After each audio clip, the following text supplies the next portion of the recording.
Hi everyone, welcome back to the channel. It's mini book time. Mini book origami book. What's in the tin? Some mini origami books. That's what I'll be showing you how to make today. Those two are from the same size of paper, and this little guy is from just a smaller piece of paper, all made the same way though. When you're making a mini book, what's kind of nice is to make it the same as you would a bigger book. So in this book, you can see that I put a little pocket in, and you matter because you matter. This book is all about little positive sayings, happy thoughts, cute little rainbow stamp, dream big, slow down, and finally give thanks. Mini books can be used for such a variety of different reasons, for your own use or to give away. This one I made with a map, so basically just an old map, folded it up the same way, and voila, a mini book. I didn't create this mini book. I got the instructions from this origami book. I'll post a link below. It is fabulous. I highly recommend it. So here we go. All you need is a piece of paper that's 2 by 1. Meaning that it's 2 times the length that it is the width. I've just picked a brown piece of paper and I colored one side so you can tell what to do. So have your nice piece of color showing up facing you. And we start just by folding it in half. I'm using a bone folder. With origami, the more accurate the folds, the better your final product is going to be. I can't emphasize that enough. What I'm doing now is valley folds. Fold into the middle. We're just creating a bunch of sections. This is going to end up to be a 10-sided or 10-page little book, if you can believe it. So again, try and get your corners to corners and really nice crisp creases. Folding up, again, just creating another fold. And these are valley folds, and the big difference between valley and mountain, you'll hear it a lot in origami, is the valley fold is going to be like a valley. So when you're looking at it, the fold is, I guess, away from you. It's creating a crease. A mountain fold is when it's up like a mountain, like this, so the crease is pointing towards you. So that there it is. That's the mountain. So the crease is folded up, looks like a mountain, and there's the valley folds. So we're going to valley fold this again in half the other way. If I were you, I would slow this video down or pause it after each step and then restart it again so you can follow along. Again, we're going just to be creating sections here. So we're going to fold the right side into the middle, and then we'll be folding the left side into the middle. This mini book is fabulous. Play around with how small you can actually make it. This page is actually 11 by 5.5. So I was trying to get a piece of paper to show you how big it would be if you just had a regular 8.5 by 11 piece of paper. But the paper I'm using is from a drawing pad, which I think is 18 by 24 inches. So I could create this book a lot bigger than I actually have. So these ones get trickier. We're trying to make sure that we divide it again. And what I would recommend doing is always lining up your folds from the other side. So you can see I'm lining up those folds. And when you do that, there's no other option but to create your final crease. And you can see all the squares on that piece of paper. The next thing we're going to do is we're going to be folding a diagonal, and diagonals are a little bit tricky only because we have lots of folds in the paper and sometimes the folds want to go their own way, but we are going to fold again a valley fold. So the easiest way is to line up your other lines with where you're wanting to create that angled fold. So valley fold the other way. It's kind of like we're creating a paper airplane, really. But we're creating that using the bone folder. If you don't have a bone folder, just use your fingernail, or if you had something else hard, you could use that popsicle stick, for example. Flip it over, and we're going to be turning that one fold into a valley fold from a mountain fold. So we just want to crease that really well. And the better you crease this part of your book, the easier it will be to fold it all up. There's also no cutting in this, which I find really amazing. Literally one piece of paper. So we're going to create a diamond shape. I'm going to say 2 diamond shapes, you'll see in a minute. So we're going to be coming off this fold here.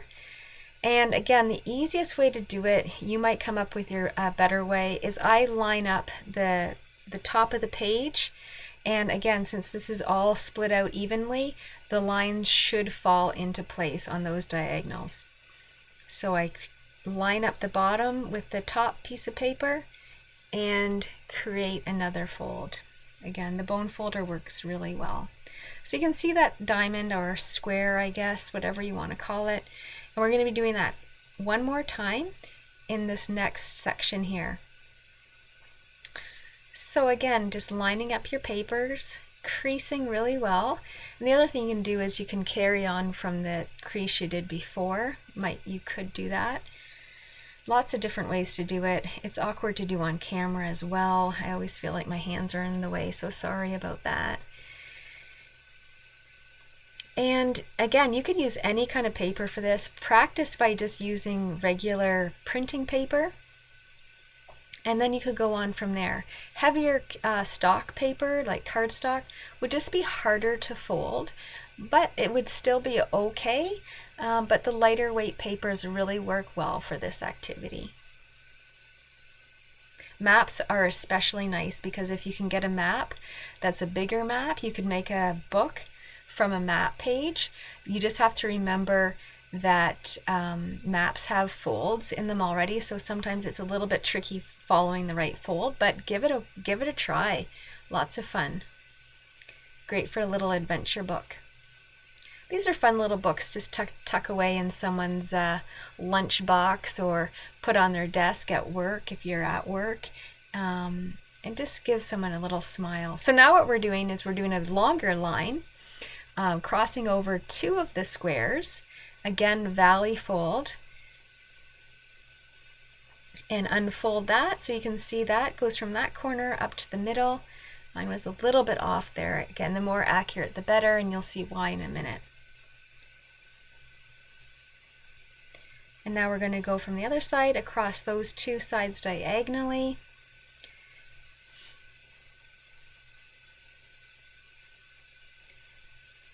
Once you do this a few times, you'll realize it's not as difficult as it might seem at first when you're first looking at all those folds. It really is a fun little book to create. So what we're going to do now is that on that first fold, we're going to turn that into a mountain fold. Nice and crisp, and we're going to do the same thing on the bottom first fold. Give that a crease. And I really should have used my bone folder there. So now we're going to the end, and now we're going to start creating the pages of the book. And it's hard to see. I'm trying to show as best I can here. We're going to fold that triangle peak up to that middle of the next triangle. And you're going to have to manipulate the paper a little bit, but you'll find that it wants to go where you're trying to push it. So that's our first 2 pages of our book that we created right there. And what we're going to do next is we're going to be pushing down a little bit on this center point and bringing in the 2 sides together. So this is creating more pages of the book. Just go slowly. It's only paper. You tell the paper where to go. Don't let the paper push you around. So there we go. So there's our first, I guess, 4 pages. The book's in its open mode right now. Every time you fold, give it a nice crease, because again, with origami, the crispness of the lines really makes a difference. And again, we're going to push down in the middle, and because we made such nice crisp folds, it's just going where it should be going. Again, maneuver those last few folds a little bit, push down. And now the sides, we're going to be pushing that out to make little wings, I guess, on the book. So if you push that out, it will go where it wants to go because we've made those creases before. It looks like a little house right now. And what we're going to do is we are going to fold it in half. And the next stage is really to create the first page or the inside cover of the book. It's a good idea to use your bone folder, really crisp these edges. And what we're going to do is we're going to not line up to that crease that I just pointed at there. We want to line up the pages. My book popped out for some reason. I didn't crease one of the pages well enough, so I'm just pushing it back to line up all of my pages a little bit better. Hopefully yours lined up perfectly. So I'm going to bring back this fold to line up with the front edges of all my book folds. And that will mean that my pages won't stick outside of the cover that this is creating.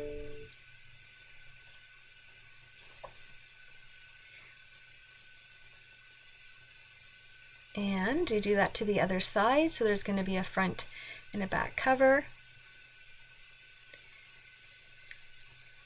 Open it up to the middle, and then we're going to turn it over.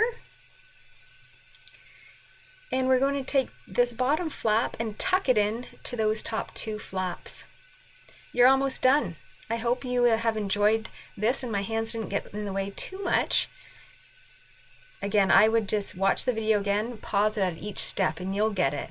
You'll get it for sure. Tuck the cover right in there. You might have to force it a little bit, but because again of the crisp folds, it will go down and settle in really nice. And there's your book. Again, you might need to fiddle a little bit, but your book is ready to fill with other things. You could cut out pictures from magazines, you could cut out text, you could make a story. So many options with these little tiny cute books. Tie a string to it and make it a necklace. So that's the front, and we have 1, 2, 3, 4, 5, 6, 7, 8, 9, 10. 10 pages. I hope you like that. If you want to see more of these fun little mini books and a lot of other crafting things, please subscribe to the channel and give it a like. Thank you so much for watching. I really appreciate the time that you took to watch that, and I hope you create some fun mini book origami books.